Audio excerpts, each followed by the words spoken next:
le confinement qui a stoppé. Sa dernière allocution solennelle à 20 h remontait à novembre dernier pour annoncer un allègement des restrictions à l'approche de Noël. À quelques jours de Pâques, Emmanuel Macron a pris la parole et le résultat est tout autre. Face à une situation qui se dégrade, le chef de l'État a annoncé la fermeture des crèches, écoles, collèges et lycées pour 3 semaines. Les vacances scolaires du printemps seront unifiées sur tout le territoire. Autre mesure, l'extension des règles en vigueur dans 19 départements à tout le territoire métropolitain à partir de ce samedi et pour 4 semaines. Concrètement, donc, pas de déplacement autorisé à plus de 10 km. Certains commerces seront fermés sur l'ensemble du territoire et les déplacements interdépartements sont interdits après le 5 avril. Enfin, Emmanuel Macron a promis une augmentation à 10 000 lits de réanimation dans quelques semaines contre 7 000 aujourd'hui. Alors pourquoi de telles mesures? Les chiffres parlent d'eux-mêmes.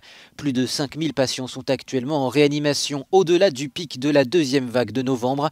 Et en comptant les malades du Covid-19 et les autres, près de 9 lits de réanimation sur 10 sont aujourd'hui occupés.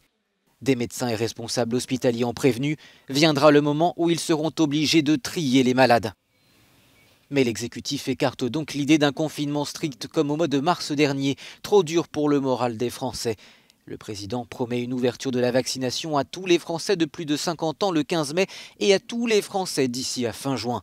Le président compte sur l'arrivée d'un 4e vaccin, celui de Johnson & Johnson. 8 millions de doses doivent être livrées d'ici à fin juin.